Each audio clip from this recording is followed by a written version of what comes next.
Sejam muito bem-vindos a mais um episódio do podcast Pode Crer.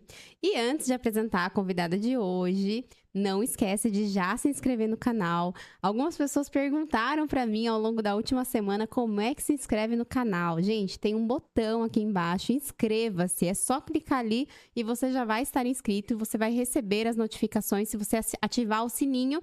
Para a próxima vez que tiver um novo episódio, você ser o primeiro a saber e o primeiro a ver todos os spoilers ali dos próximos vídeos, tá? Então não percam, já se inscrevam aí, fiquem por dentro de tudo.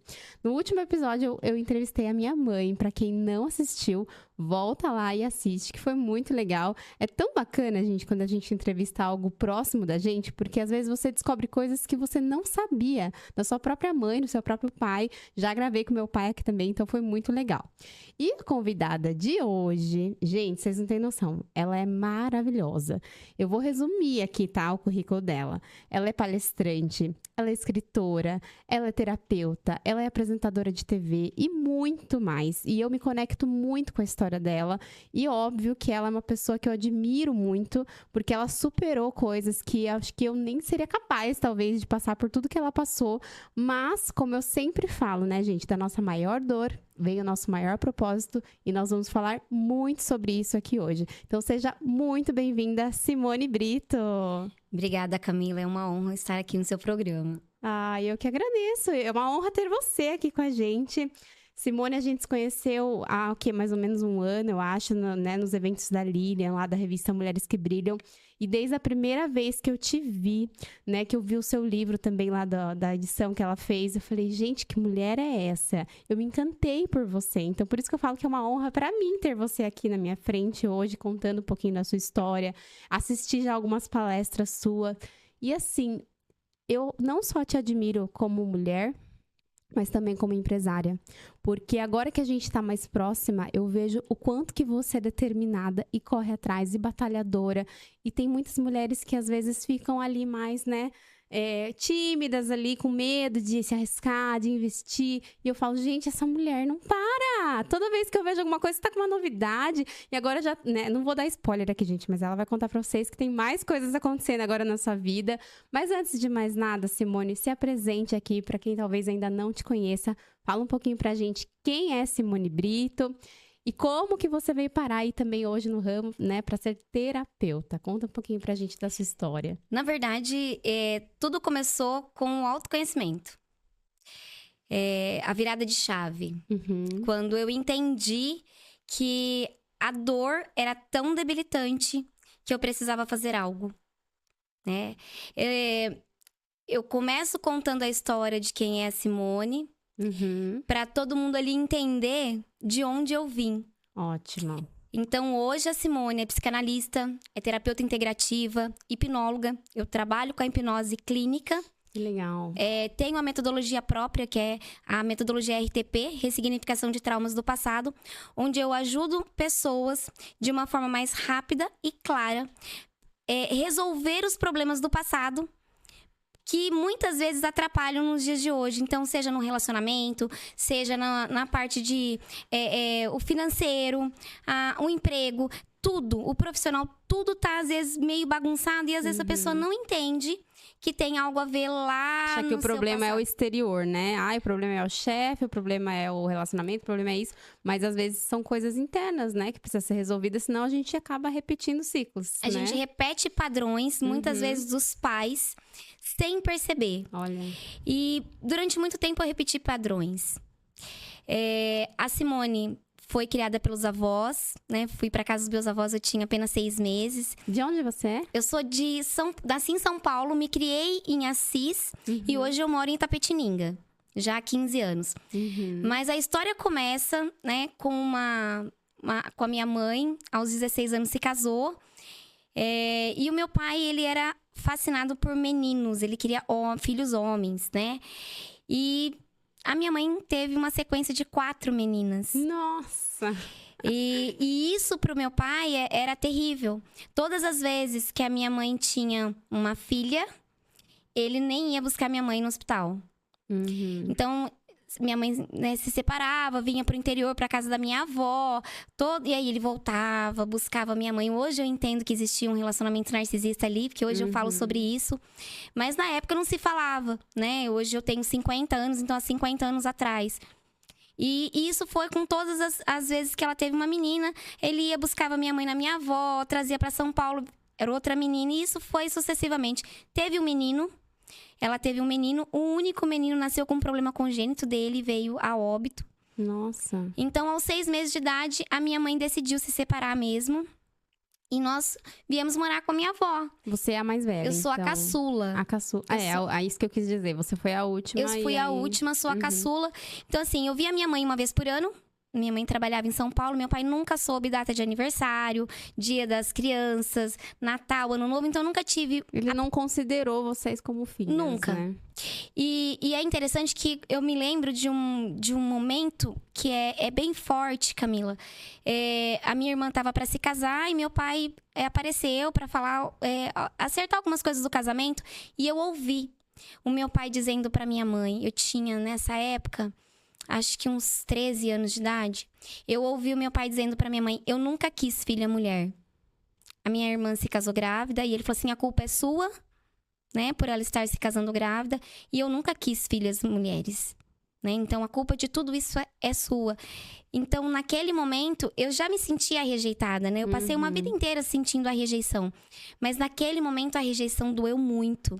É que quando você realmente ouve da boca da outra pessoa, é muito mais doloroso, né? Porque uma coisa é você saber de forma intuitiva o que tá acontecendo, né? O que falam. O que contam. Agora, outra coisa é a pessoa falar pra você, né? Então, lógico que isso machuca muito mais, né? Porque você Dói. pode até ficar pensando, não, acho que no fundo ele deve ter, né? A gente sempre tem uma esperança, né? Esperança é a última que morre. Eu falo porque, assim, eu vejo muitas pessoas, e eu também vivi rejeição, abandono na minha infância, mas de uma forma bem diferente, né? De forma alguma foi desse jeito, nesse nível que você falou. Mas, querendo ou não, eu também, né? Nasci em um ano, meu pai saiu de casa. Então, por mais que ele tenha sido um pai presente, foi totalmente diferente, como eu falei, a criança não entende. Então, a criança, ela pensa assim, o que eu fiz de errado? Exatamente. Né? Onde eu estou errando? Por que aconteceu isso? A culpa é minha. Com certeza. E foi isso que mais pesou pra mim. A culpa foi minha. Eu me senti um peso ali, né? Então, é isso que acho que acontece com a maioria das pessoas que sofrem essas rejeições, esses abandonos na infância, né? Exatamente. E assim, pra entender por que a Simone se tornou psicanalista, né? Eu era filha da avó. Eu via minha mãe uma vez por ano, porque daí ela trabalhava em São Paulo. Meu pai nunca deu pensão, nunca nos ajudou com nada. Então, eu via minha mãe uma vez por ano. Ela trabalhava em São Paulo, mandava dinheiro pra minha avó pra cuidar das filhas. E eu era aquela criança rejeitada. E eu me lembro que eu falo que isso é algo também que marcou muito a minha infância. Eu tinha uma lancheirinha. Naquela época tinha aquelas bolachinhas Mirabel, aquelas waffle. Não sei se existe ainda, cá. Eu acho que tem. Existe aquelas pequenininhas Mirabel. Então eu levava aquele lanchinho e o suquinho que a minha avó fazia e tal. E eu dava o meu lanche pras minhas amigas, pra eu me sentir aceita, né? Então a gente já começa a entender o padrão ali. Sim. A dor que eu venho passando já da rejeição. As minhas irmãs mais velhas, sempre, cada um tinha o seu trabalho. Então, eu sempre fiquei meio de canto, meio de lado. Eu me lembro que a minha avó, hoje se fala EJA, mas naquela época era Mobral. Eu lembro que a minha avó, já de bastante idade, ela foi fazer o Mobral para aprender a ler e escrever, para me ensinar as tarefas de escola. Ai, que Olha fofa. que amor, né? Minha avó era rígida, ela era bem firme, eu apanhava muito. Mas diferente das crianças de hoje que falam que são traumatizadas porque apanham, eu falo que eu me tornei a mulher que eu sou porque a educação que a minha avó me deu, ela foi rígida, mas é uma educação com amor. Eu falo que hoje em dia bate na criança, mas não ensina o que é o amor. É diferente você bater, porque eu falo que eu não tenho traumas. E De você ter sabe apanhado que tanto. eu e minha mãe, a gente tava falando sobre isso no último episódio, né? Porque a minha mãe, ela é educadora, né? Então, assim, ela tá há 25 anos E ela lida com crianças, né? Já lidou com crianças pequenas e a maioria das vezes ela lidou com crianças já mais maiores, né? Ali com 15, às vezes até os jovens antes de sair realmente ali para ir fazer uma faculdade. E a gente estava falando sobre isso, né? Sobre como que as mudanças na legislação e tudo mais inverteu os valores, porque na verdade a ideia inicial era proteger as crianças de uma agressão, né? Uma agressão, mas acabou que misturou tudo, porque o que é agressão e o que é realmente impor um respeito, né? Impor uma autoridade. E acho que as pessoas confundem tanto isso e não entendem, porque não é porque você não bate na criança que você não tá agredindo também, né? Então, Às vezes verbalmente. eu ia chegar nesse ponto. A minha mãe era daquelas que jogava chinelo e acertava, né? A gente de longe. E Havaianas de pau. Ixi, Havaianas de pau, exatamente. Agora, por outro lado, meu pai nunca me bateu. Só que as memórias que eu tenho de medo, de trauma, era do meu pai. Porque ele era duro, ele era rígido, mas assim, as palavras dele me feriam. E eu falava, caramba, gente, como pode, né? Uma palavra ferir mais do que uma palmada? E eu explico pra você por quê. O trauma, ele basicamente é o que você ouve, o que você vê e o que você sente. Uhum. E eu explico isso quando as pessoas me procuram na clínica. Porque, Simone, mas eu não tenho traumas na infância porque eu fui uma criança muito amada e tudo. Mas ela às vezes presenciou o pai alcoólatra batendo na mãe. Então, tudo isso se torna um trauma. Uhum. Né? Então, o que você ouviu, essas palavras provavelmente fizeram ali uma cicatriz e o trauma ficou instalado ali. E às vezes não é nem o que você fala, é a forma como você fala. A forma, né, assim, de uma forma ameaçadora. Sim. Né? Então, por exemplo, eu já vi cenas também, não foi comigo, tá? Mas de pessoas que colocaram uma cinta, assim, do lado da mesa. Não falou um A. Nunca bateu na pessoa, mas assim, só de ter uma cinta ali, já era o trauma da vida daquela pessoa. Gente, eu apanhei de tala. E a tala era um pedacinho de cabo de vassoura e uma cinta de couro que pregava assim na ponta e ela ficava pendurada. Os jovens de hoje não vão saber. Não vão saber, e por isso que eu tô explicando. E a minha avó, ela deixava aquela tala pendurada e quando eu aprontava, porque eu aprontava muito TDAH, não diagnosticado na infância, então você imagina, né? Então eu aprontava muito. E eu chegava em casa e ela falava, vai buscar a tala pra apanhar. Eu tinha que ir lá pegar e entregar na mão da minha avó, sabendo que eu ia apanhar. E detalhe, doía muito, ficavam as marcas. E ainda ia buscar bacia e fazer a salmoura, que é água com sal pra poder cicatrizar ali, porque ficava marca. Então eu falo que hoje em dia minha avó seria presa. E engraçado, Camila, não tenho lembrança de que isso foi traumático pra mim. Então, pois é, eu também não com a minha mãe, porque a gente, nossa, eu e minhas irmãs, na verdade, a gente até trollava ela, porque às vezes ela saía correndo, né? Quando a gente não falava quem tinha aprontado, eram umas em 3. A gente não falava quem tinha aprontado. Uma defendia a outra. Aí uma defendia a outra. Daí ela falava, eu vou bater nas 3, então. Aí a gente saía correndo. Mais ou menos isso. Então, assim, por isso que eu falo, né? Hoje em dia, não é só questão da agressão física. E isso precisa estar claro, porque uma ameaça, um olhar, uma palavra pode realmente afetar muito mais ali essa criança, né? Esse jovem. Mas continua essa história aí pra gente entender um pouco mais sobre você. E as suas irmãs, como é que foi nessa fase aí também? Vocês se afastaram ou não? Na verdade, morávamos todas juntas, mas cada um tinha o seu serviço, então nós não éramos muito próximas, tá? Era basicamente eu e minha avó mesmo. Eu falo que eu era o xodozinho, né? A filha caçula ali da casa. Mas, aos 10 anos, a minha mãe voltou pro interior, foi onde a gente foi morar com a minha mãe. E aos 12 anos eu passei pelo meu primeiro abuso. Foi de uma pessoa conhecida. E morando com a sua mãe já, né? Já morava com a minha mãe. Foi de uma pessoa conhecida, foi de uma pessoa bem próxima, né? E eu entendi que aquilo foi culpa minha. Sabe? Porque a roupa que eu tava usando, porque eu não posso contar, porque vai atrapalhar o casamento da amiga, entendeu?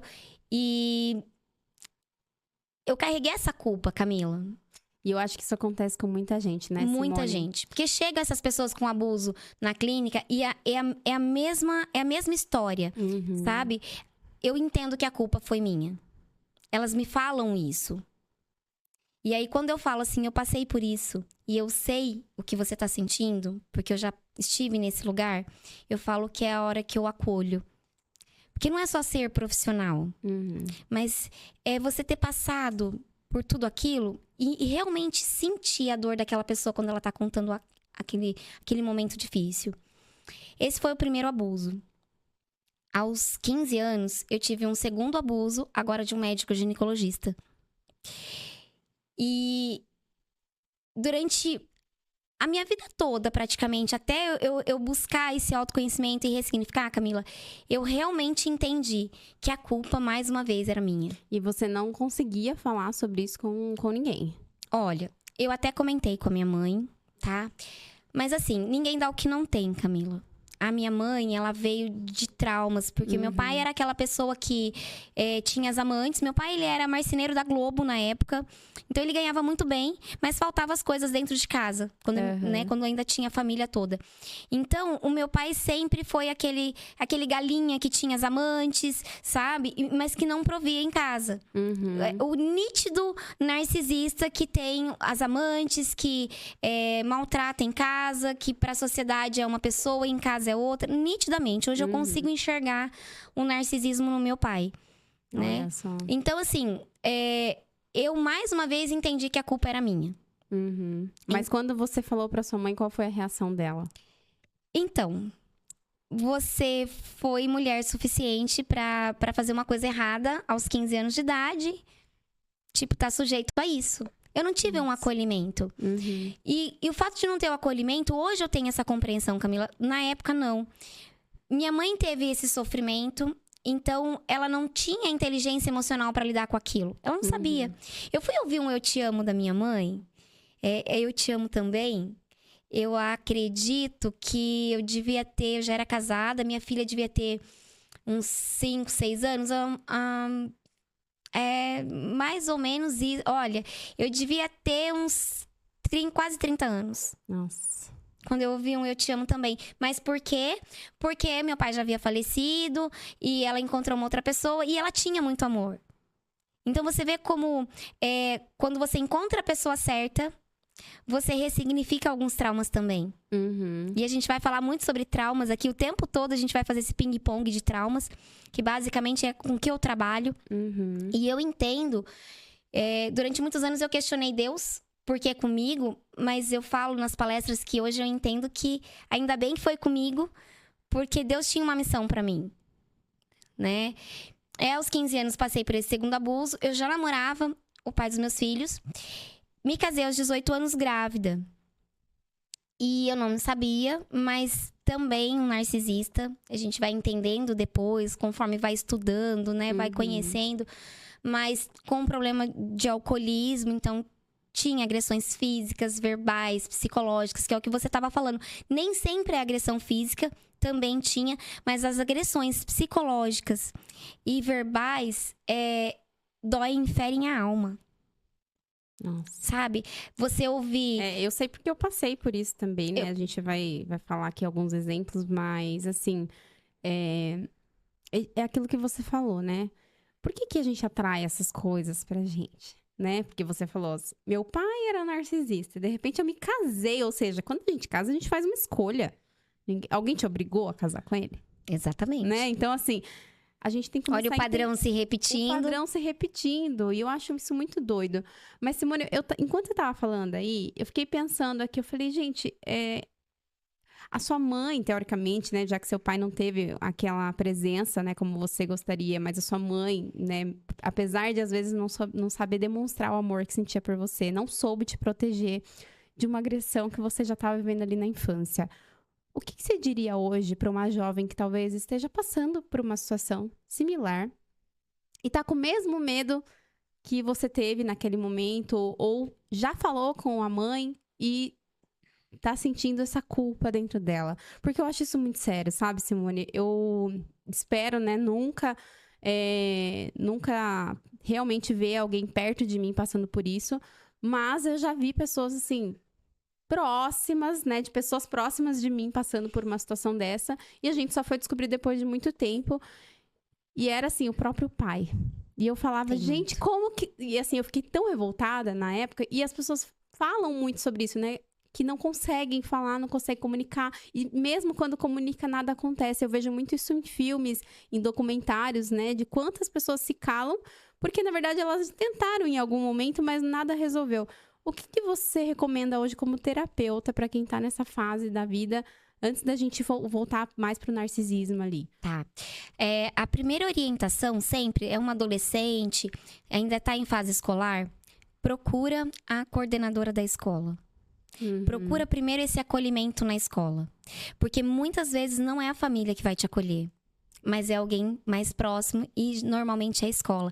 Porque a escola tem toda a capacidade de encaminhar essa adolescente, esse pré-adolescente, para um terapeuta, para um psicólogo, para um psiquiatra, se for o caso.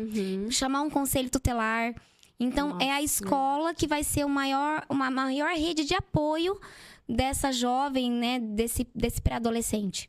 E olha que engraçado, Simone. Eu fiz essa pergunta pra você porque é algo que eu não sei responder, tá? Então, se alguém perguntasse, eu ia falar, também não sei, porque, né, teoricamente as coisas não funcionam direito nesse país, então eu também ia ficar perdida. Mas você trouxe agora uma resposta muito bacana e eu tô lembrando agora da última conversa que eu tive com a minha mãe aqui, que foi inclusive semana passada, ela tava aqui, aliás, essa semana quase, né, sábado. E ela falou uma coisa que é verdade, ela falou, as crianças, os jovens se abrem com a gente lá na escola. Sim. E eles contam cada barbaridade. E ela falou que teve uns jovens que contaram pra ela que, inclusive, os pais obrigam a criança a fazer coisas, usar droga, fazer outras coisas.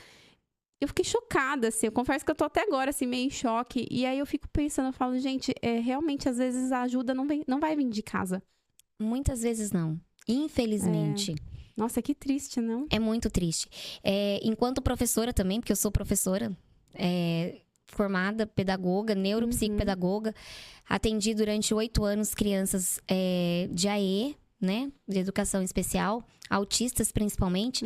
Então, o acolhimento do professor, que é a pessoa mais próxima ali, normalmente ele acontece. Quando é esse professor que tem esse diálogo, normalmente com o adolescente, ele vai buscar. Ele sente quando ele pode contar com aquele professor ou a professora. Ele consegue sentir se ele pode confiar ou não. E é esse professor que vai fazer todo esse encaminhamento, seja para um conselho tutelar, seja buscar uma delegacia, fazer um boletim de ocorrência, né? Entender qual é a situação dessa criança, desse adolescente dentro de casa. É muito interessante. E assim, é bom a gente falar disso, porque é como eu falo, tem tantas pessoas que assistem esse programa e a gente acha que essas coisas acontecem só lá na periferia, só na novela. Só na novela. Não é. E não é. Né? Às vezes tá ali na nossa vizinha, na escola que nossos filhos estão, enfim, e a gente não sabe, né? Então eu vejo isso acontecendo hoje em dia em famílias de alto padrão. De alto padrão. Então, acho que é importante a gente começar a trazer mais, né, clareza e encorajar também até os profissionais da área, né, da educação a eles também perceberem essas coisas, né? Porque... ter um olhar mais clínico. Exato, porque às vezes eles são a única saída daquela criança, Porque esse adolescente, ele vai dar sinais.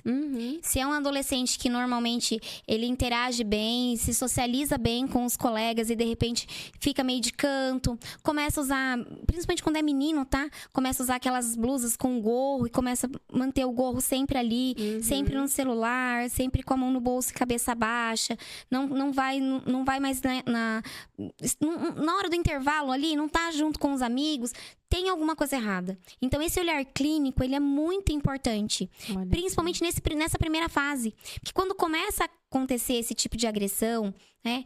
Seja ela psicológica, verbal, física, o abuso em si, a escola vai ser a primeira que vai perceber. Exatamente. Porque ele vai dar sinais, a nota vai cair.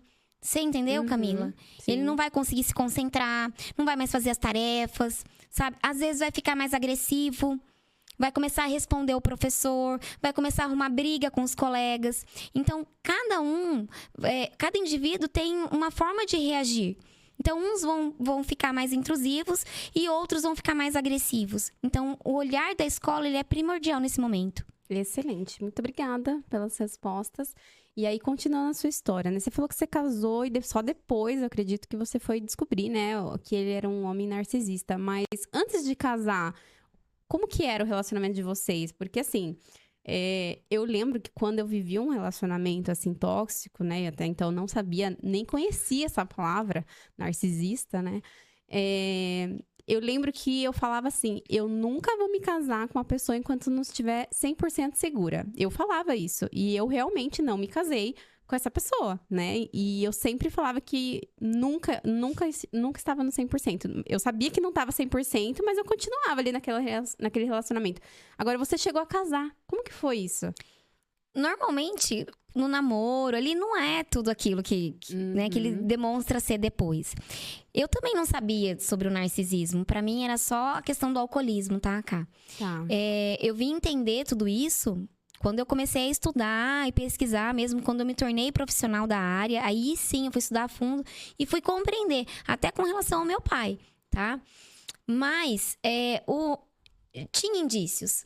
Me deixava em casa e ia pras festas e depois eu ficava sabendo que tinha ficado com alguém, entendeu? Já tinha esses indícios, mas a gente é apaixonada, então a gente acha que é o príncipe encantado, né? E é o sapo e a gente não consegue perceber, né?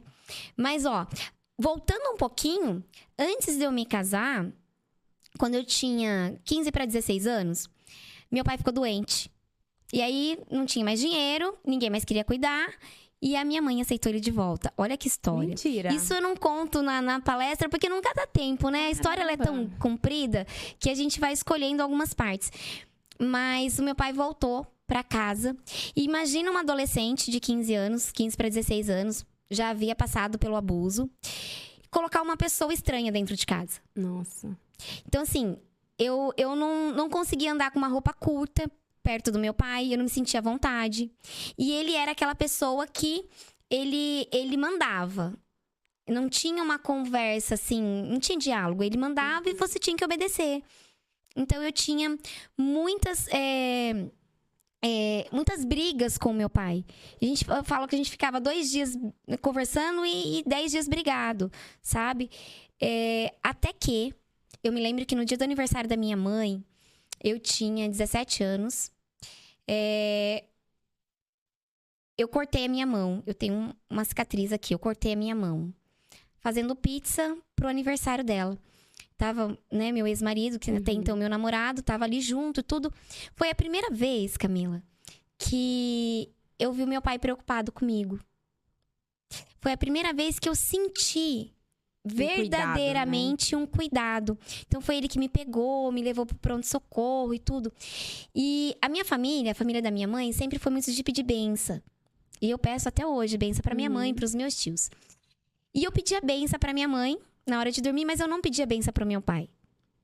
E a minha mãe dizia assim, tá errado, você tem que pedir. E eu falava, eu só vou pedir o dia que eu sentir no meu coração. Eu sou muito disso. Se eu tiver que fazer algo pra você, Camila, eu vou fazer porque eu senti no meu coração, não por obrigação. E eu me lembro que eu tinha um cachorrinho que chamava Prince, eu falei assim, se eu falar pro Prince, bença Prince, qual é o significado? Não tem significado nenhum. Eu lembro que eu dei esse exemplo pra minha mãe. E nesse dia que eu cortei a minha mão, foi num domingo, era época de jogo do Brasil, época de Copa. E eu vi todo aquele cuidado, tudo. Quando a gente voltou pra casa, eu falei assim, eu vou pedir benção pro meu pai. Eu senti. Porque foi a primeira vez que ele demonstrou algo genuíno, sabe? Um carinho. E aquilo me fez bem. Só que eu acabei dormindo. Eu me lembro que na época tava passando aquele filme La Bamba. Olha como as coisas ficam gravadas, né, na nossa memória. E eu não lembro o que eu comi no almoço, tá? Que foi uma memória muito importante pra você. Exatamente, foi marcante. E eu falei, na hora de dormir, eu vou pedir benção pra minha mãe e vou pedir benção pro meu pai. E eu dormi. E eu não consegui. Você não pediu? Não pedi benção. No dia seguinte, eu acordei, né, eu estudava de manhã, eu tinha uma prova de matemática e fui para a escola para fazer a prova e acabei não falando com meu pai. Algumas horas depois veio uma amiga na sala pedindo para eu ir para casa e meu pai havia caído na rua e havia falecido. Não acredito. Em algumas palestras eu falo sobre isso, que é a necessidade de você dizer para o outro o que você sente, sabe? Eu pedi benção pro meu pai muito tempo depois, através da hipnoterapia, e foi, assim, maravilhoso. Porque eu pedi bênção pra ele num caixão e ele não me respondeu. Sabe? Uhum. Então, eu carreguei essa culpa durante muitos anos. Então, é mais um trauma. Então, um conselho pra quem tá ouvindo. Se você tem algo pra dizer pra alguém, diga um eu te amo pra sua mãe, pro seu pai, pro seu filho, pra uma amiga, sabe? Não segura isso pra você, porque você não sabe se amanhã você vai ter oportunidade de fazer isso. Então, gerou-se mais um trauma na vida da Simone. E assim, só quem passa por isso sabe, né? Porque quando não tem volta, é muito triste, né? E eu fiquei também por muitos anos me sentindo culpada quando a minha irmã faleceu, porque a última coisa que eu falei com ela foi brigar com ela.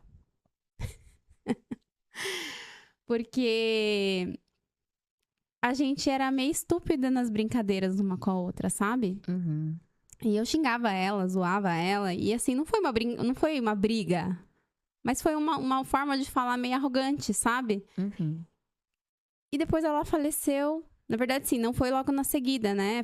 Ela ficou ainda um mês entubada, lá internada na UTI. E na sequência ela faleceu. Mas esse tempo todo eu fiquei pensando. Eu falei, cara, a última coisa que eu falei com a minha irmã foi uma bobagem. Uma besteira, um palavrão. Eu não acredito nisso. E aí a gente fica se perguntando, né? Por quê? Mas a gente não sabia o dia de amanhã. E depois eu tive que me perdoar. Sim. Pra eu poder realmente seguir a vida. Então, assim, aí falando pra vocês, tá, gente? Da minha parte, eu só consegui realmente ressignificar, né, o meu luto ali, essa parte da minha história com a minha irmã, quando eu me perdoei. Quando eu falei, eu fiz o meu melhor. Eu fui na casa dela, eu peguei ela, eu que levei ela no hospital, eu que fui com ela na farmácia, eu fiz tudo que eu pude por ela. E a minha forma de demonstrar amor por ela era diferente. Nós não éramos carinhosos uma com a outra. Então não era algo assim que eu estava deixando de ser eu ali naquele momento. A gente sempre foi assim. A nossa forma de se amar era na arrogância, nas briguinhas. Então eu tive que olhar para isso com muito carinho, me perdoar, para conseguir realmente voltar a respirar sem essa culpa. Porque essa culpa estava realmente acabando comigo. E eu só fui descobrir isso através de terapia também. Então, se você talvez ainda tenha algo que está pesando na sua vida, se perdoe. Não é pedir perdão para a pessoa que não está mais aqui, ou para os pais dela, ou para os irmãos dela. Não é. É para você. O perdão tem que ser interno, né? Eu me perdoo. E talvez, que nem no seu caso, né? Você também não sabia o que ia acontecer. E você dormiu, gente. Você já ia fazer isso, você só dormiu. Qual que é o problema? Você nunca ia imaginar que isso ia acontecer, né? Eu tive um único dia, olha, eu falo assim, mas Deus permitiu que eu tivesse um único dia de carinho do meu pai. E ele te deu esse Foi presente. um único dia. Hoje eu tenho essa compreensão, né, Camila? Mas naquela época eu não tinha essa compreensão. E eu costumo dizer que a culpa, ela é um veneno. É um ácido. Se você pôr um pinguinho de ácido num tecido, ele vai corroendo ali. Sim. E a culpa, ela é isso. E 90% dos casos de pessoas que chegam na clínica tem a culpa. E enquanto eu falo, eu me liberto, né? E eu me perdoo, enquanto eu não deixo aí. Ali, você não flui, a tua vida não flui. E isso aconteceu comigo também, Camila. Não foi diferente de você. Enquanto eu não voltei e não perdoei a pessoa que fez o abuso aos 12, aos 15, até o meu ex-marido, que eu precisei liberar perdão também, a minha vida não fluiu. Profissionalmente falando, minha vida não fluiu. E o perdão, ele também, né, é muito dito na Bíblia sobre a importância de você perdoar o outro, né, e amar o próximo como você ama a ti mesmo, independente de quem seja esse próximo, porque o perdão é sobre isso, é sobre você entender. Inclusive, quando Jesus fala, perdoe eles não sabem o que fazem. Eu falo, gente, tem exemplo mais lindo do que esse, né, do que é você perdoar o seu irmão, mesmo que ele tenha te feito mal, mesmo que ele tenha te crucificado ali, mesmo que ele tenha desejado, né, a sua morte. Eu falo, não é sobre a gente, é sobre o outro, e a gente tem que sim perdoar. E esse perdão do outro, ele também é um perdão interno também, porque nós somos um. Não existe eu, você, fulano, ciclano, nós somos um. E quando a gente entende isso, a gente começa a se olhar com essa empatia, né, de irmãos mesmo. Então, acho que é importante a gente falar disso aqui, mas uma coisa que eu gosto muito de falar, a gente nunca erra. Ou a gente acerta, ou a gente aprende. Ou a gente aprende. Então, assim, né, eliminar essa culpa é o primeiro passo. Mas o que eu posso tirar disso, né? Que é o que você falou. Se você tá tendo oportunidade hoje de abraçar aquela pessoa que você ama, de olhar nos olhos dela e falar que ama ela, faça isso. E assim, eu fiz isso com várias pessoas depois. E É libertador, e né? é até engraçado, porque às vezes meu marido, ele fica olhando pra uma cara estranha pra mim, porque quando eu sinto alguma coisa, ou Você sente queimar no coração? eu sinto, e aí eu sinto falo queimar. assim, eu falo, eu vou dar um abraço. Eu vou falar que eu amo. Eu vou fazer isso. Faça, não tenha vergonha. Vai lá e faça. Nem que a pessoa não entenda por que você tá Tá tudo fazendo bem. isso, né? Porque não é sobre o outro ter essa reciprocidade. Nem que o outro fique ali parado, tipo, por que essa doida tá me abraçando? Tá Por que tudo essa doida bem. tá me amando agora, né? Você só pode fazer por você. Exato.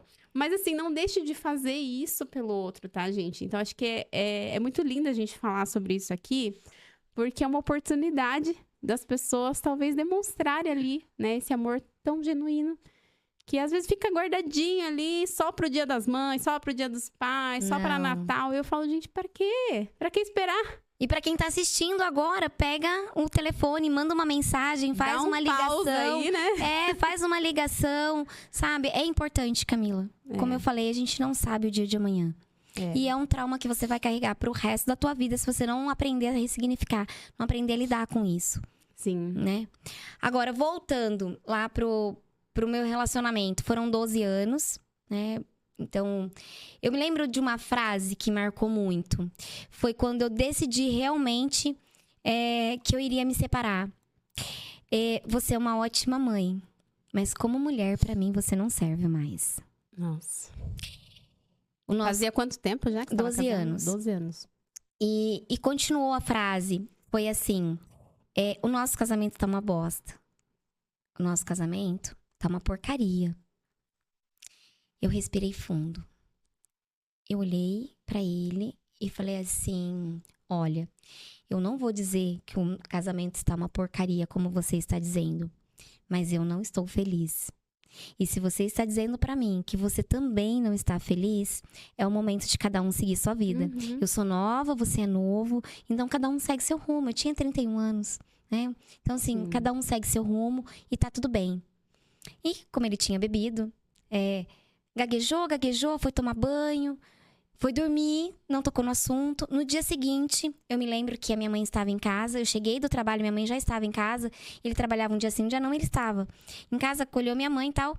E quando eu cheguei, ele veio me dar um beijo.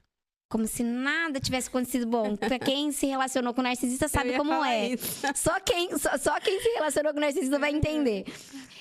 Como se nada tivesse acontecido. E eu virei o rosto. Aí olha outra frase do narcisista. Tá vendo, dona Áurea? Eu todo carinhoso aqui vim dar um beijo nela e ela virou o rosto pra mim. Uhum. Assim, como se tudo que ele havia dito na noite anterior não fosse nada. E aí eu falei, bom, eu não ia falar isso pra minha mãe nesse momento, mas mãe, eu tomei a decisão de me separar. Ele, como assim? Eu falei, olha, a gente conversa disso em outro momento. Já que você tocou no assunto, mãe, realmente eu tomei essa decisão. E se tem uma coisa que o narcisista não suporta, é você expô-lo na frente dos outros. Exatamente, porque ele é o coitado, né? Uhum. Ele é o salvador da pátria, né? Como eu falei na palestra lá do Levanta Mulher. Ele é aquele que tá envolvido com ONGs, né? E todo mundo vai falar assim, nossa, mas ele é maravilhoso. Por que você se separou dele? Porque eu ouvi isso. Uhum. Nossa, mas vocês se separaram, vocês faziam um casal tão legal. Minha filha, eu ouvi tanta coisa que você não tem ideia. E assim, gente, é importante a gente trazer aqui mais exemplos, detalhes, né, do que é um relacionamento tóxico, porque talvez você esteja vivendo algum e você ainda não sabe disso. Porque muitas vezes a gente acha que é amor. E na verdade não é uma obsessão. Então, assim, comigo, Simone, aconteceram vários episódios, né, de ele me obrigar a falar sobre o meu passado, quem eram meus ex, com quem eu já tinha ficado, como que foi. Pra usar contra você depois. E eu Porque ele falava- quer saber da tua dor pra usar Então, contra. e eu pensava comigo, eu falava, qual é o problema de eu falar, né? Já aconteceu, não tô mais com a pessoa. E eu falava, dava nome Na das inocência. pessoas. Gente, depois ele me chamava de vadia, de não sei o que. Eu falava, mas, gente, eu não tô mais com a pessoa, tô com você agora. Né? Nunca traí ninguém, nunca fiz nada de errado. Por que eu sou uma vadia? E aí, assim, coisas pesadas mesmo. Sim. Como se tudo que eu tivesse contado, que ele tivesse me perguntado, tivesse acontecido ali no relacionamento. Exatamente. Tipo, traí você com o fulano, aconteceu isso, não sei o que. Eu falei, gente, será que ele tá imaginando bobagem, né? E aí eu me sentia mal. Aí você se sente culpada. Ele inverte a situação. Eu falava, gente, como assim? Tipo, não tem nada de errado. A gente termina um relacionamento, começa outro e tá tudo bem. Então, assim, uma das coisas que eu aprendi, né? Lembra que eu falei? A gente nunca erra. A gente ou acerta ou aprende. Ou aprende. Eu falei, passado é passado. Quem quiser ficar comigo a partir de agora, é a partir de agora. Eu não tenho que ficar falando com que eu fiquei, com que eu deixei de ficar, o que aconteceu no meu relacionamento passado com o meu atual. Porque... E não é só isso, Camila. Não é? Não é só isso. É importante, até uma dica pro pessoal que tá assistindo. Uhum. Não conta as suas feridas pra pessoa que você tá se relacionando. Uhum. Porque se você estiver realmente se relacionando com um narcisista, ele vai pegar essas feridas, ele vai pegar a faca e vai colocar no lugar e ainda vai rodar, assim, sabe? Eu falo que ele busca isso. A arma dele é essa. Porque quando você fala, você tá no início do relacionamento, e é normal a gente fazer isso, Camila. Uhum. Ai, mas o meu ex-marido, ele não me dava flores. Mas o meu ex-marido nunca me levou pra jantar fora. O que acontece com o narcisista? Que ele quer te conquistar ali rapidamente, né? Ele vai começar a te mandar flores. Uhum. Ele vai começar a te levar pra jantar. Quando ele for na tua casa, ele vai fazer um jantar pra você. E aí você vai falar assim, nossa, achei o homem dos meus sonhos. o meu príncipe encantado, a metade da minha laranja. E não é. Ele só tá usando isso contra você pra realmente, né, se apropriar ali, né, do seu sentimento. E assim, eu tinha as mesmas sensações, né, que você fala, mas a gente brigava muito, só que era sempre dentro de casa, né, porque a gente morou junto por 4 anos e meio. Fora de casa, era... Casal Nossa, perfeito. Era uma pessoa, assim, super socializada, sabe? Conversava com todo mundo, era perfeita. Era o menino que vai na igreja, que estuda, que isso, que aquilo. Nunca fazia nada de errado, né? Aí dentro de casa, nossa, jogava as coisas na parede. Nunca encostou um dedo em mim. Isso eu falo sem problema nenhum, sabe? Porque acho que tem gente que fala assim, não, eu nunca sofri abuso, não, nunca... Gente, a partir do momento que você quebra uma cadeira na parede, na frente da pessoa, gritando... Em algum momento ele pode fazer com você. É o primeiro sinal de agressão. E aí teve uma vez que ele tava lavando arroz, assim, e jogou arroz na minha cara. E aquele dia eu fiquei olhando e falei, gente, tudo bem, não me machucou. Mas qual é a próxima coisa que ele vai jogar em mim? Então, assim... Se ele tivesse um copo na mão. Você entendeu? Então, a gente não sabe o que tá passando na cabeça da pessoa. Então, o mínimo... as mínimas agressões ali que você observa, já é um sinal. E a gente tem que ficar atento, porque começa assim. E você sabe por quê? Que realmente ele é o perfeito lá na sociedade? Porque quando você se separar e você for falar mal dele... na verdade, não é falar mal, mas falar o que acontecia, falar a verdade. As pessoas vão te questionar e você vai sair por mentirosa. Porque lá, ele era o cara perfeito, que ajudava na igreja, que tinha obras sociais. Então, e quando você vai e você fala assim, não, Camila, tem alguma coisa errada, você não é a mesma pessoa. Uhum. E é uma máscara mesmo, né? E a pessoa, ela tem essa... Eu falo que eles servem para ser atores, né? Porque ela tem essa facilidade de ser bipolar. Tipo, na frente de uma pessoa é uma coisa, na frente de outra é outra. E assim, ele me enganava tão bem que eu não sabia que eu estava sendo traída. Todo mundo já sabia, já percebia, e eu não. Porque ele era tão ator que eu falava, caramba, tipo... E ainda e aí é outro sinal, tá, gente? Ele desconfiava demais de mim. Eu falava, tô indo na academia. E um dia eu fui na academia fazer uma aula de zumba experimental. Eu olhei pela janela, ele estava lá fora. Olhando pra ver se eu realmente tinha ido na aula. Falei, não é possível. E depois eu cheguei em casa e falei assim, o que você foi fazer lá? Eu não tava lá. Falei, gente, você acha? Eu moro com a pessoa, não sei quem é a pessoa. Ah, pelo amor de Deus, né? Então eu falo, olha o nível que chega, né? Do ciúme, de com quem você Não é vai, que hora ciúmes. você vai. Não Então, é mas ciúmes. eu achava Sim, que era ciúmes. ele faz com que você acredite que é ciúmes, porque se ele tem ciúmes, ele gosta de mim, ele me ama, entende? Sempre é um jogo de manipulação. Enquanto você está acreditando que é ciúmes, você ainda acredita que é amor. Uhum. Mas tudo faz parte de um jogo. Olha só. E assim, uma outra coisa que acontecia muito, né? Ele não deixava eu chegar perto do celular dele. De jeito nenhum. Mas eu nunca desconfiei, porque, gente, eu até hoje, né, com meu marido e com as pessoas, eu não gosto de ser invasiva. Eu acho que cada um tem que ter sua individualidade. Então eu achava isso normal. Tá tudo bem você não querer que eu tenha sua senha, que eu tenha acesso. Só que, assim, tem certas coisas que a gente, como casal, tem que sim compartilhar, né? Então, por exemplo, o meu marido sabe tudo de mim, sabe tudo, todas as minhas senhas, porque se um dia eu vier a faltar, ele vai ter acesso para saber resolver as coisas. Sim. Então, assim, agora...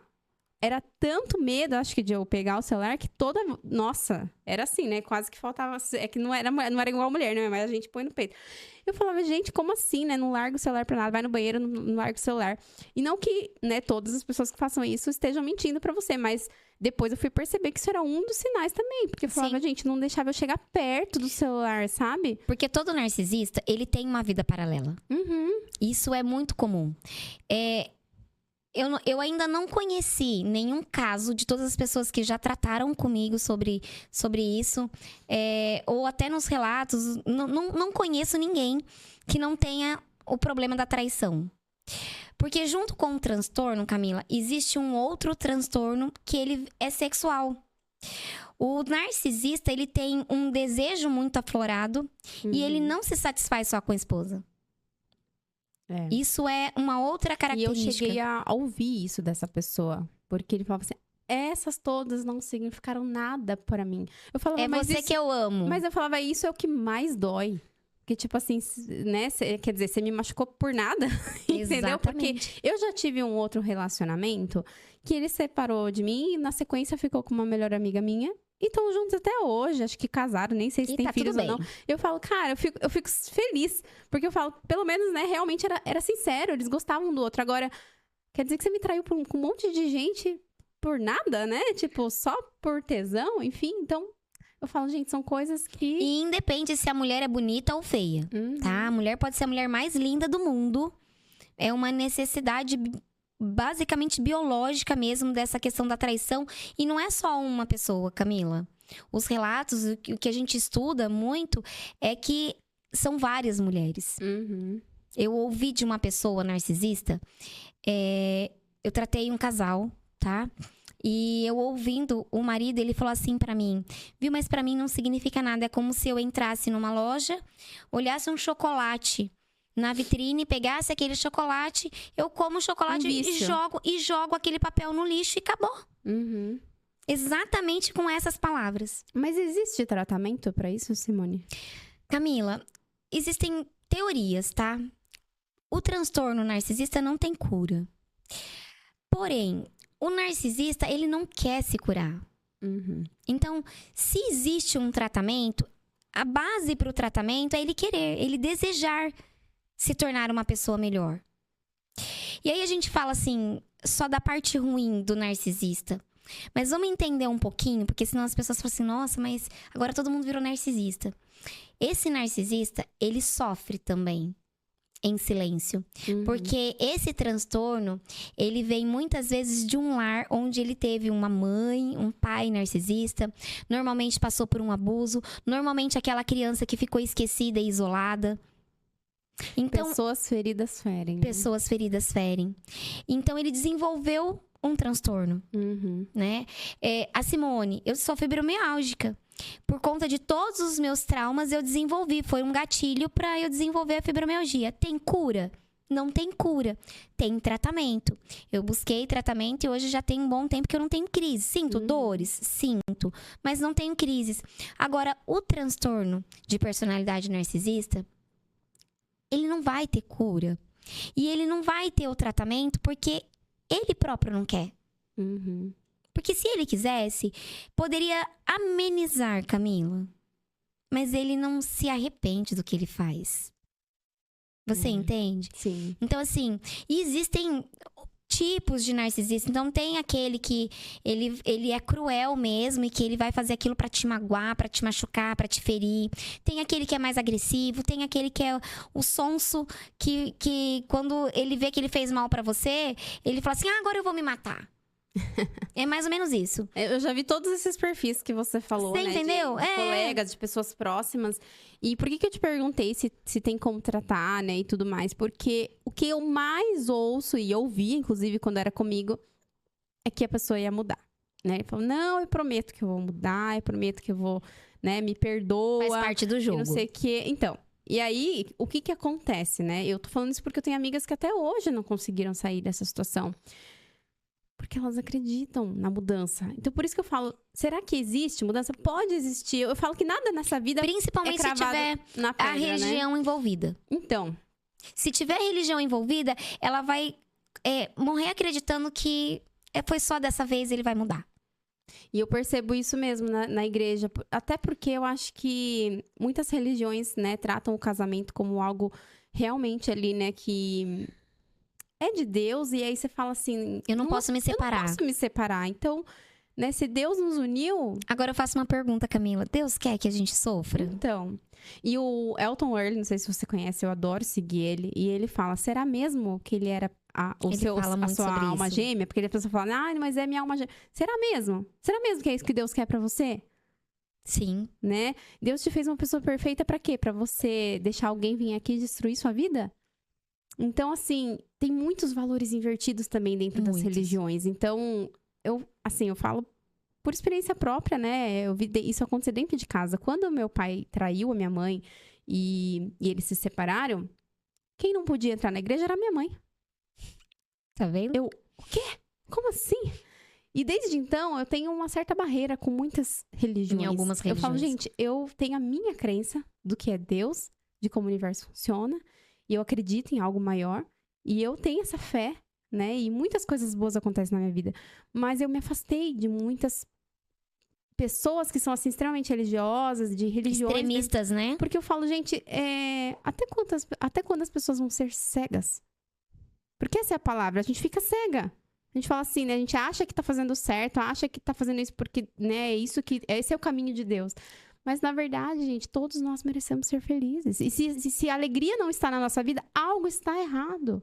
Exatamente. Eu tive uma cliente que o marido era pastor. E ele batia muito nela. E pra sociedade, eles eram um casal perfeito. Uhum. Então, muitos narcisistas, eles vão se esconder atrás de uma religião, Camila. E quando eu falo esconder, é literalmente, tá? Eles não estão preocupados com religião, eles não estão preocupados com o que você pensa, eles não estão preocupados se eles estão te magoando, te ferindo. Não. A única preocupação é o umbigo deles. Uhum. Nem com os filhos, tá? Ai, mas ele é carinhoso com o filho. Não, ele é carinhoso com o filho quando convém pra ele. Até hoje... E assim, uma coisa não tem nada a ver com a outra. Porque meu pai separou da minha mãe e ele nunca deixou de ser pai. Meu pai foi muito presente. Mas seu pai não é narcisista. Não, sim, né? mas o que eu quero dizer é... Um narcisista, mesmo que, né, ele se separe... Se ele quiser ser um bom pai... Se ele quiser. Não é o divórcio que vai mudar isso, você entendeu? Se ele quiser, mas ele não quer. Ele quer usar os filhos pra te ferir. E eu passei por isso, Camila. Eu nunca falo nas palestras. Mas eu fiquei 10 anos sem falar com a minha filha. Por conta do meu ex-marido. Né? Então, ele feria a minha filha, assim, passava por cima dela como um trator pra me ferir. Hoje eu tenho um bom relacionamento com ela, mas aconteceram muitas coisas. Eu tentei suicídio 3 vezes. Nossa. E basicamente... Isso por conta desses relacionamentos? Foi basicamente por conta de não ter o relacionamento com a minha filha. Foram 10 anos. Nesses 10 anos eu piorei da fibromialgia. Mas o que te afastou da sua filha? Então, quando eu vim pra Itapetininga, a minha filha quis ficar com o pai. Por quê? Ela tava na fase da adolescência, daí ele ganhava bem, e daí tinha condições de ter um iPhone, né? Então, tinha condições. E eu não tinha na época. E aí, eu vim pra Itapetininga e ela ficou com o pai.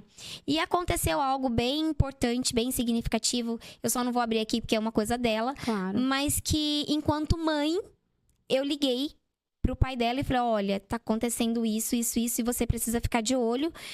E aí ele fez tudo o contrário. E aí ele chegou pra ela e falou assim, viu? Você viu a mãe que você tem? E você tá comigo... Te colocou contra. Você tá comigo todo esse tempo, eu te dou tudo do bom e do melhor. E aí você fica um tempo com a tua mãe. E aí você contou algo, né, em segredo pra tua mãe. E tua mãe veio e contou pra mim. Olha só. Né? Então, assim, por conta Nossa, que disso... falta de maturidade. E foi algo né? bem grave, ela se envolveu com uma pessoa, então assim, foi muito grave, sabe? Então, a partir disso, o meu relacionamento com a minha filha desmoronou. Porque o ídolo era o pai, sabe? E a partir daí, Camila, aí eu tenho o TDAH, sou laudada com TDAH e TAG, que é o transtorno de ansiedade generalizada, que é uma comorbidade. E aí eu desenvolvi a compulsão alimentar, aí eu vim a obesidade, mais os problemas ortopédicos, que eu sou PCD por conta dos problemas da coluna. Eu fiquei literalmente numa cadeira de rodas. E foi justamente nessa época que foi quando eu tentei suicídio 3 vezes.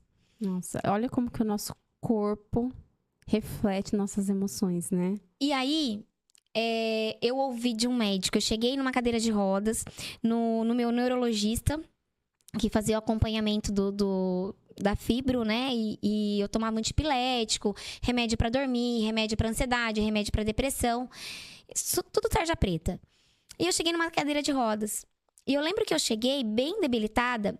E ele nem olhou pra minha cara e falou assim pro meu marido: Viu, o pronto-socorro é do outro lado. Que eu tenho IANS, então a gente passava ali em Botucatu com os especialistas. Aí ele falou: Não, doutor, é consulta. E aí ele falou assim: e você, Simone? Daí ele olhou pro meu marido e ele disse uma frase assim: Você tem noção que a sua esposa tem uma doença que não tem cura e ela vai ser dependente dessa medicação pro resto da vida? Nossa. Camila, eu tenho 16 cirurgias. Aí eu brinco assim, 2 por estética, porque eu mereço, né? Mas cada vez que eu ia no médico, eu tinha que fazer uma cirurgia, né, que era importante e necessária. E na minha cabeça, eu queria ouvir daquele médico: eu vou fazer uma cirurgia que você vai ficar bem. E quando ele disse pra mim que eu ia ser dependente de mais um remédio, né, que era o antipilético pro resto da minha vida, eu voltei chorando. Desmoronou, Foi a né? virada de chave pra mim. Eu voltei, fiz o trajeto de Botucatu até Itapetininga chorando. Eu me lembro que ele passou um remédio e eu falava assim pro meu marido: eu não vou tomar essa porcaria desse remédio. Eu não vou tomar. E eu vim falando com Deus. Eu falei: eu não aceito isso pra minha vida. Eu não aceito. E na semana seguinte, eu me inscrevi pra fazer um curso em coach. Mas quando eu fiz essa inscrição, eu fui entender um pouquinho mais. Eu falei: eu quero me salvar de mim mesma. Eu quero me resgatar. Eu quero resgatar a minha criança. Eu quero me libertar dessa bola que a gente prende nos nossos pés e nos aprisionam no passado. E aí eu fui fazer o curso em coach. Quando eu comecei a fazer o curso, aí eu aprendi o DISC, daí eu fui fazer o curso de DISC. Aí eu comecei PNL, daí eu fui pra hipnose. E aí eu falei: nossa! Você descobriu um novo mundo. Eu falei: meu Deus do céu! Eu falei: essa sou eu. E aí eu encontrei uma pessoa que fez toda a ressignificação dos meus traumas, desde lá dos abusos, né? Liberar perdão pra quem fez. Nessa época você já estava separada? Nessa época eu já tava com meu marido. Nossa, o atual. Do atual marido. Entendi. Eu falo que o Nivaldo, ele foi a peça-chave na minha vida, Camila.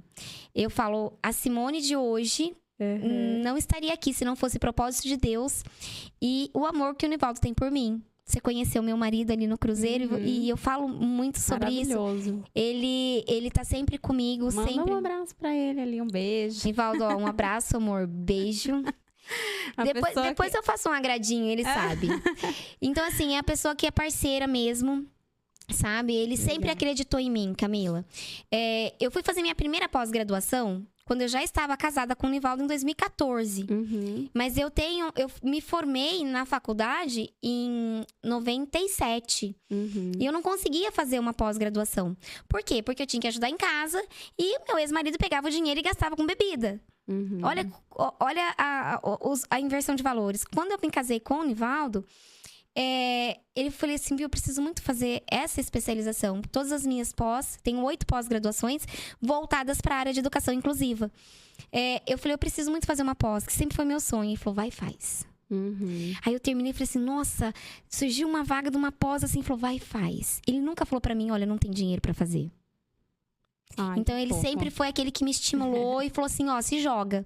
Eu falo assim que você conhece um pouquinho dos arquétipos? Sim. Eu falo que ele é meu arquétipo visionário. Eu sempre falei, eu vou ser meu arquétipo visionário. Eu estou num avião pra pular e eu tô com medo e ele me joga assim, fala assim, vai que eu acredito em você. Né? Então, todos. Aí eu comecei a fazer os meus cursos.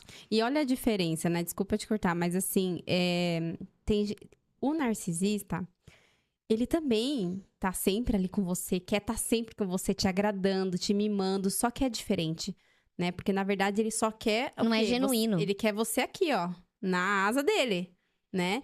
Agora, quando existe amor genuíno mesmo, você sente, você percebe. A pessoa, ela não tem ciúmes abusivo de você.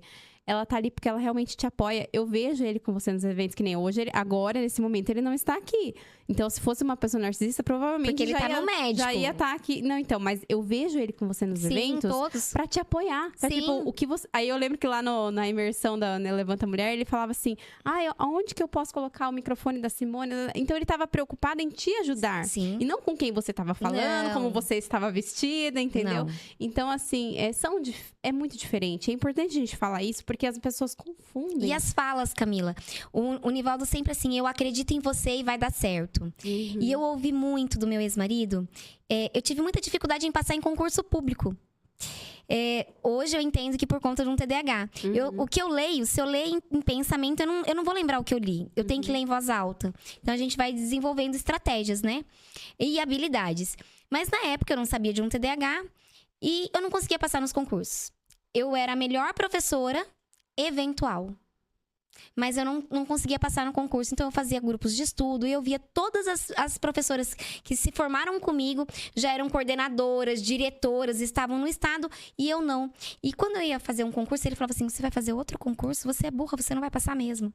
E durante muitos anos eu acreditei nisso, Camila, eu acreditei realmente que eu era burra e que eu nunca ia passar num concurso público. E realmente, quando eu falo assim de agradar, é o quê? Dar flor, dar o presente. Exatamente. Que você quer, essas coisas. Mas o narcisista, ele realmente, ele quer te ferir, parece, Sim. né? Porque eu também escutava muitas ofensas. Muitas ofensas. Eu falava, gente, como que isso é amor, né? Só que aí entra a questão de como que você percebe as coisas e sai desse relacionamento. Porque se a gente não sai, gente, você nunca vai ter um Nivaldo na vida, né? Não. Nunca. Pra você conhecer, né, ter o novo, você precisa se livrar do velho. E assim, a gente tem que estar disposta. Porque assim, no nosso caso, eu não sei você, mas eu acredito que sim. Eu era a pessoa que bancava tudo, porque eu já estava empregada, ele ainda não, né? Que ele ainda estava na faculdade e eu já estava empregada, já estava ganhando bem, já tinha minhas coisas, já tinha minha casa, meus móveis, então já tinha meu carro. Então eu era totalmente independente financeiramente. Então é muito mais fácil falar assim, ó, tchau, sai da minha casa, se vira. Mas tem muitas mulheres que estão nesses relacionamentos e dependem financeiramente do marido. Isso é o mais incrível. E aí fica nessa coisa de tipo, o que eu vou fazer agora, né? Não, eu acho que é coisa da minha cabeça. E ficam ali, né? A dependência financeira. Aquilo. Camila, e foi por conta dela. A gente vai. TDAH é assim, né? A gente vai mudando o assunto. Interessante você falar nisso, porque eu criei a sua terapia de bolso. Ia te perguntar isso. O que é essa terapia de bolso que você fala tanto? Eu criei a sua terapia de bolso justamente por isso. Para que seja algo mais acessível para essas mulheres que chegam até mim. Eu estou hoje com 72 mil seguidores. E eu vou falar assim, 90% veio dos meus posts sobre relacionamento narcisista. Então, a grande maioria que chega pra mim, Camila, não tem condições, talvez, de pagar um tratamento. Por quê? Porque tem a dependência financeira. Não só a emocional, mas a dependência financeira. Porque quando ela tá trabalhando, ele fala assim, viu, eu vou bancar a casa. Não pode sair do serviço, fica só em casa, vai cuidar dos filhos. E aí, quando ele larga dela, ela não tem por onde correr. Entende? E tem isso. Então, a sua terapia de bolso, eu criei exatamente por isso. Então, são módulos. tá?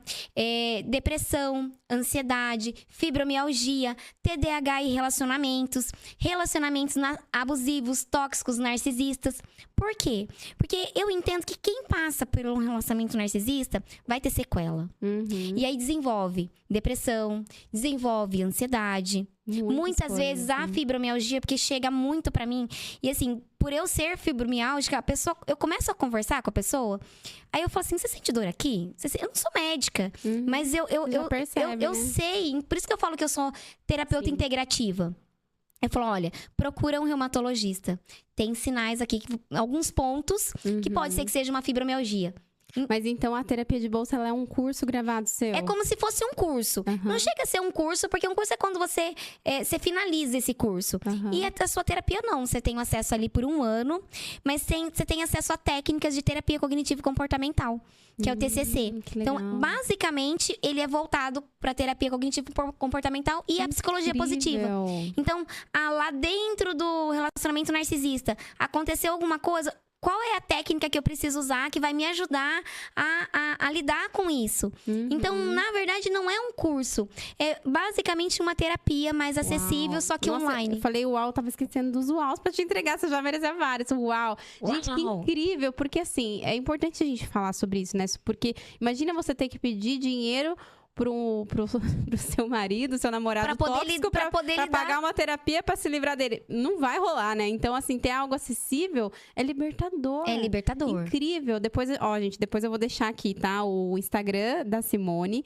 E também vou deixar aqui o link pra quem quiser ter acesso a essa terapia de bolsa, porque eu achei fantástica. E tá lá no link da bio. Então, lá no link da bio já tem, clica lá, se você, né, se interessou. Ótimo. E é acessível, Camila. Eu quis fazer justamente isso. O livro, né, Detox Narcisista, Quando as Máscaras Caem, também foi por conta disso. É muito mais acessível você ler um livro e ter acesso à sua terapia de bolsa do que muitas vezes um tratamento todo. Então, a gente entende. Eu não posso simplesmente virar as costas para essas mulheres que estão nesse momento, uma vez que eu já estive assim, já vivi tudo isso, né? Então, quando eu sentei para criar a sua terapia, foi basicamente voltado para essas mulheres. Que incrível! Nossa, uau! Não, vou dar mais um uau para você. Uau! Você merece demais. E Simone, deixa eu te falar uma coisa, assim...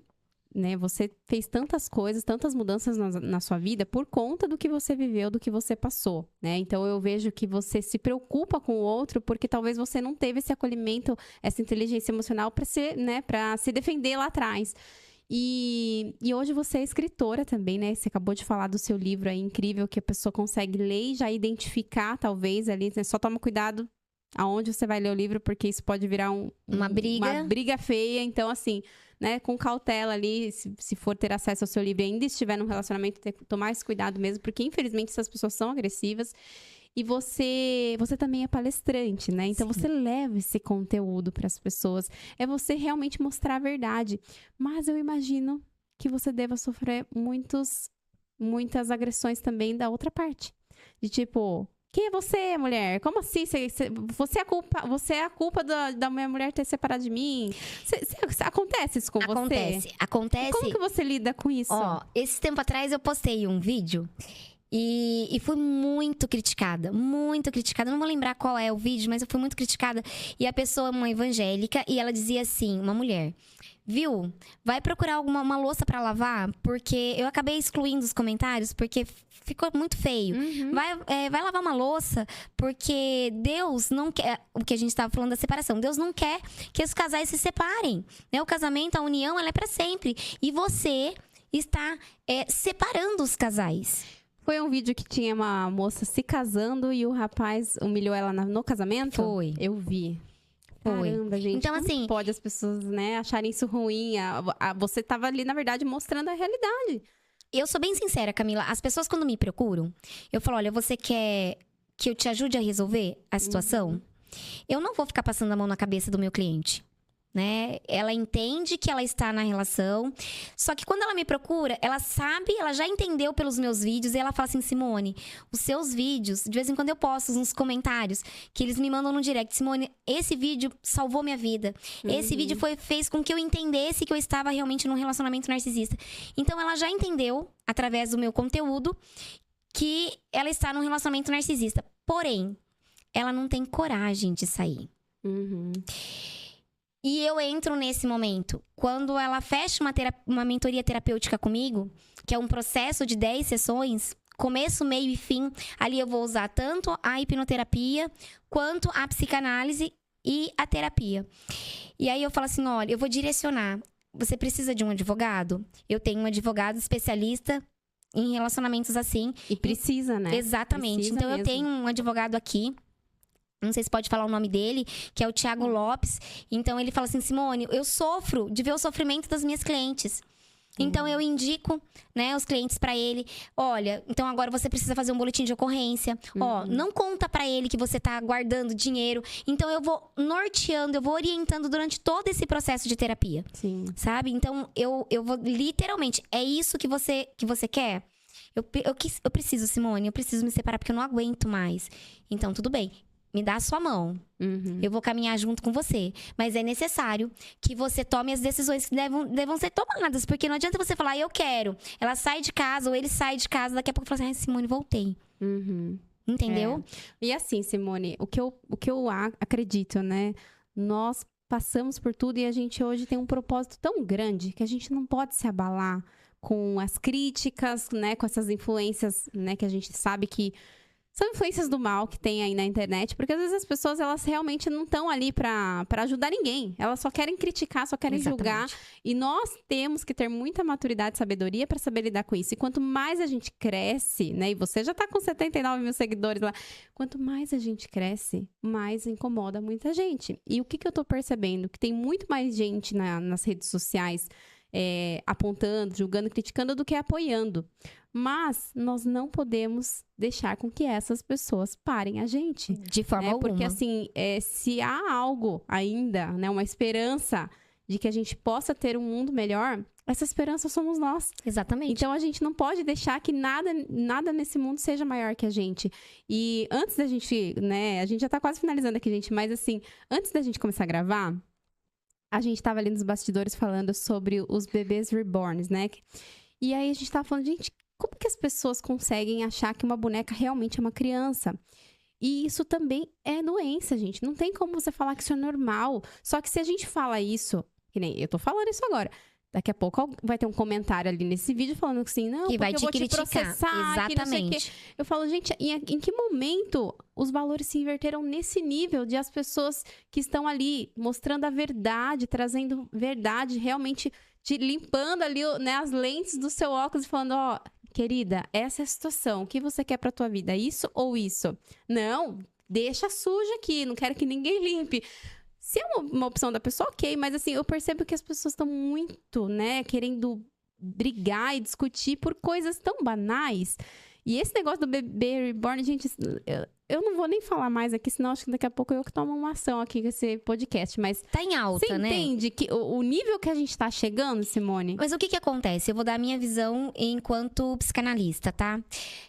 Existe alguma coisa ali no passado dessa pessoa que não foi ressignificado. Tem um trauma ali. Uhum. Ah, eu não consigo ser mãe. Ou, de repente, enquanto criança, ela sofreu algum abuso ali pela família, né? Esse abuso psicológico, verbal. Alguma coisa que ela tá tentando reparar, Camila. Então, fala assim, é que a pessoa não é normal. A gente tem que tomar cuidado com o que a gente vai falar. Mas, assim, com muito cuidado nas palavras, eu posso dizer pra você que essas pessoas, se procurarem realmente um terapeuta direcionado, sabe? Que tem toda essa bagagem, vai entender que tá ultrapassando limites. É legal, olha, eu acho lindo. Eu queria ter um bebê reborn pra mim. De verdade. Eu não tive esses bebezinhos quando eu era criança. Não tinha essas coisas bonitinhas, né? Assim. Tinha aquelas, como que é? Aquelas que colavam, aquelas fofolete, que é aquelas que grudavam, assim, você lembra? Acho que não lembro, você é mais nova que eu lembro. Acho que era fofolete que falava, né? Olha, eu tirei do fundo do baú. Né? Tirei do fundo do baú agora, né? Mas não tinha. E se eu ganhasse uma bebê reborn, eu ia amar. Eu ia adorar. Mas pra ter ali, sabe? Não entender que isso é um brinquedo, né? ali. Eu adoro ursinho de pelúcia. Eu tenho um monte na minha casa. Tem boneca, eu tenho ursinho de pelúcia, porque eu gosto. Todo TDAH tem um lado mais infantil. E eu adoro isso. Se me der um ursinho de pelúcia, eu vou ficar felizaça. E eu ia gostar de ter um bebê reborn. Qual é o problema de ter um bebê reborn? Não tem problema nenhum.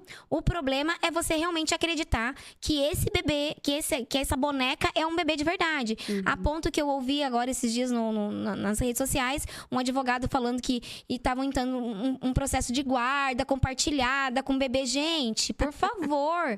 Daqui a pouco vai ter creche para bebê reborn. Eu então, postei assim, ontem. Eu acho que foi um vídeo brincando, né? Sim. Óbvio. Mas, gente, a gente fala brincando, mas o negócio tá ficando tão sério que daqui a pouco eu não duvido mesmo que tem uma creche para os bebês reborn. Então, eu falo que tem que tomar cuidado com os traumas, Camila. Não, e a gente não pode simplesmente fechar os olhos para isso, né? Não. E principalmente você como terapeuta. Tem que olhar para isso e falar, gente, aonde está o problema? Onde é a raiz do problema? Como é que resolve isso? E não simplesmente, como chegou a esse deixa ponto? a pessoa ser feliz, deixa ela fazer o que ela quer. Não é assim que funciona, né? A gente tá aqui para trazer clareza, para trazer a verdade. Eu me lembro que a minha avó, antes de falecer, ela pediu uma boneca. E nós compramos aquele bebê pra ela e compramos roupinha. Porque era um sonho dela ter uma boneca e quando ela era criança ela não teve a oportunidade. Nós demos de presente de aniversário. Naquela época era caro aquele bebezão. E nós demos de presente pra ela. Entendeu? Então não é errado você querer ter um brinquedo, uma boneca. Agora, precisa se entender o porquê você tratar esse brinquedo como uma pessoa, né? Isso sim, entende-se que tem algo emocional ali que precisa ser tratado, ser ressignificado. Sim, nossa, verdade. Simone, a gente tá indo para nossos minutos finais. Mas assim, que bate-papo incrível. Gostoso, né, Cá? E eu queria que você deixasse um presente para as pessoas que estão ouvindo aqui. Porque você falou que o médico disse que você, né, não ia ter solução, basicamente. E você tá aqui na minha frente, linda, maravilhosa, bem casada, bem sucedida, agora com programa na TV também, chiquérrima. Eu falo, gente, a pessoa que tinha tudo pra não dar certo, deu certo. É improvável. Ah, improvável. Eu fico toda arrepiada só de falar. Então, assim, é mérito seu porque você decidiu, você foi atrás, você foi guerreira, você lutou contra a maré, mas você venceu. Então, você tem muita propriedade para virar para aquela pessoa que eu não sei qual é o problema dela hoje, mas ela acha que não tem solução. E falasse o teu relato, o que você diria para essa pessoa que tá com qualquer um desses probleminhas que a gente citou hoje aqui, ou um problemão? Aquela câmera é minha, eu quero olhar pra câmera. Fica à vontade. Eu quero aqui. olhar pra câmera. Eu vou dizer uma frase, Camila, que eu finalizo sempre as minhas palestras com uma frase. E essa frase, ela vai impactar você. Os traumas não definem quem você é, mas o que você faz com o que a vida fez com você, sim. Eu, como a Camila falou, eu era improvável. Ninguém nunca acreditou em mim. Mas eu não deixei isso me parar. O propósito que Deus tinha na minha vida realmente era levar essas mensagens. E às vezes as pessoas me perguntaram assim, mas você não tem vergonha de contar a sua história no palco, né? Eu falo não. Porque quando eu conto essa história, eu salvo vidas. Eu reconecto as pessoas com elas mesmas. Então, Camila, é muito importante que as pessoas se reconectem com elas mesmas. E que elas entendam que o que ela passou na vida dela tá lá no passado. Ressignifica, bola pra frente, sabe? E vai ser feliz. A chave da felicidade, ela tá dentro de cada um de nós. O único problema é que a gente tá tão preocupado, pensando em tudo de ruim que aconteceu na nossa vida, que a gente não é grato por tudo de bom que tá acontecendo. Exatamente. Uau, gente, Uau! que incrível. Ó, 3 uau, gente, ganhei. Muitos aplausos para você aqui, Simone. Muito obrigada pela sua participação. Tô muito feliz de você estar aqui contando a sua história. E assim, gente, não pensem que é fácil pra gente vir aqui, abrir o coração, contar a nossa vida, né? Nossas dores. Mas muitas vezes é assim que a gente se conecta com o outro, né? Então, eu sei que pra você não é fácil também ficar revivendo tudo isso, principalmente as histórias que você contou do seu pai. Porque, no fundo, dói ainda. A gente sabe disso. Mas isso é amor genuíno ao próximo. Porque você fala, eu não tô aqui por mim, eu tô aqui pelo outro. Existem 2 propósitos, Camila. Quando você conta a sua história repetidas vezes, você está se curando cada uma delas. E quando as pessoas ouvem a sua história, você também pode proporcionar essa cura também. Então, são 2 propósitos, então você não pode se calar. Maravilhosa, muito bom. Ai, amei, obrigada. Gente, depois eu vou deixar aqui então as redes sociais para vocês acompanharem essa maravilhosa. E daqui a pouquinho eu estou indo no programa dela, porque hoje ela também vai me entrevistar, né? Então depois vocês acompanhem ela também nas redes sociais, nos programas, tem muita coisa legal, muito conteúdo. Hoje vocês tiveram uma noção de tudo que ela tem lá de conteúdo. E outra coisa, gente, ela é uma pessoa que, além de ser terapeuta, ela já foi educadora e ela viveu tudo isso. Então, assim, tem muita propriedade para falar tudo que ela fala lá nas redes sociais. Então, aproveitem aí, se você realmente ainda está passando por uma situação difícil, é uma pessoa que eu indico e com certeza pode mudar a sua vida. E deixa eu dar um presente para quem tá assistindo. Opa, bora! Para quem tá assistindo o programa, vai lá nas minhas redes sociais, Simone Brito Terapeuta, tudo junto. Clique em algum dos meus vídeos sobre narcisismo e escreva a palavra livro. Você vai ganhar o exemplar digital do meu livro Detox Narcisista Quando as Máscaras Caem. Ai, que incrível! Bom. Gente, o bom é que o digital ainda você pode ler no celular, no computador, né? A pessoa nem vai saber que você tá com o livro. Eu tenho uma cliente que ela tá lendo o livro e ela tira a foto, ela manda pra mim. Ela risca assim, sabe? Faz anotações. Eu achei tão bonitinho. Isso tão gostoso, né? Que delícia. Simone, parabéns por todo esse sucesso. Muito obrigada mais uma vez. E nos vemos no próximo episódio, pessoal. Até mais. Tchau, tchau.